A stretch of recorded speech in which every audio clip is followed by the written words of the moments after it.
రాష్ట్ర ప్రధాన కార్యదర్శి రాష్ట్ర వ్యాప్తంగా విద్యారంగ సమస్యల్ని పరిష్కరించాలని డిమాండ్ చేస్తూ అక్టోబర్ 22 నుంచి నవంబర్ 12 వరకు రాష్ట్ర వ్యాప్తంగా బస్ యాత్ర నిర్వహిస్తూ ఉన్నాం.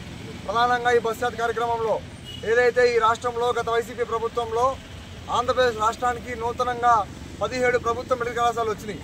ఆ 17 ప్రభుత్వ మెడికల్ కళాశాలల్లో గత వైసీపీ ప్రభుత్వంలో 5 కళాశాలలు ప్రారంభమైంది. ఆనాడు 50% మేము సెల్ఫ్ ఫైనాన్స్ పేరుతో 50% సీట్లు అమ్ముకుంటాం, ఇంకో 50% సీట్లు కన్నడ కోటాలు ఇస్తామని చెప్పారు.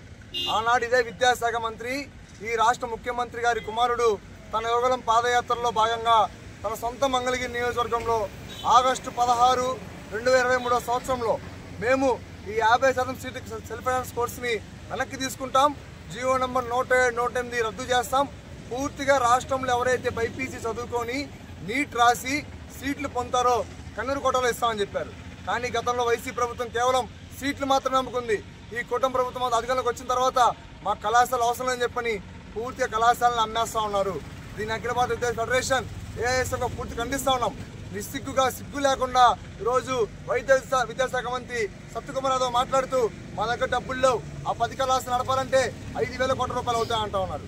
మరి మీరు కేవలం ఓట్ల రాజకీయాల కోసం పథకాల పేరుతో లక్షల కోట్లు అప్పు చేస్తూ ప్రజా సమస్యలను పక్కన పెట్టి ఈరోజు పూర్తిగా మెడికల్ కాలేజ్ ప్రైవేటీకరణ చేస్తూ ఉన్నారు. మేము సూటిగా ప్రశ్నిస్తూ ఉన్నాం. మీరు ఓట్ల కోసం తల్లికి వందనానికి సంవత్సరానికి 10,000 కోట్లు కేటాయిస్తూ ఉన్నారు, ఆటో వాళ్ళు డబ్బులు ఇస్తూ ఉన్నారు. కానీ పేద విద్యార్థులు పేద ప్రజలకి అటు వైద్య విద్యగానే ఉండి లేదా ఇటు వైద్యంగానే ఉండి దూరం చేసే పరిస్థితిలో ఈ ప్రభుత్వం వ్యవహరిస్తూ ఉంది. కాబట్టి ఖచ్చితంగా ఏఐఎస్ఎఫ్ డిమాండ్ చేస్తూ ఉన్నాం. ఈ పాడేరు మెడికల్ కళాశాల వేదికగా మీరు వెంటనే అయ్యా ఈరోజు నారా లోకేష్ గారు, అదేవిధంగా పవన్ కళ్యాణ్ గారు, చంద్రబాబు గారు ఎన్నో కల్లిబుల్లి కబుర్లు చెప్పి అధికారంలోకి వచ్చారు, అనేకమంది అలివిగానే హామీలు ఇచ్చి అధికారంలోకి వచ్చారు. కాబట్టి ఏఐఎస్ఎఫ్ డిమాండ్ చేస్తా ఉన్నాం. ఈ వైద్య విద్యాశాఖ మంత్రి సత్యకుమార్ యాదవ్ కూడా తక్షణమే రాజీనామా చేసి ఈ పీపీపీ విధానాన్ని వెనక్కి తీసుకొని పూర్తిగా 17 కళాశాలల్ని ప్రభుత్వ రంగంలో కొనసాగించాలని డిమాండ్ చేస్తున్నాం. కొనసాగించని ఎడల ఏఐఎస్ఎఫ్గా రాష్ట్ర వ్యాప్తంగా అన్ని వైద్య విద్యా కళాశాలల్ని సందర్శిస్తాం. అక్కడ ఖచ్చితంగా నిరసన కార్యక్రమాలు చేపడతాం. రాష్ట్ర వ్యాప్తంగా పెద్ద ఎత్తున ప్రజా ఉద్యమం వైపు తీసుకెళ్తామని చెప్పని హెచ్చరిస్తా ఉన్నాం.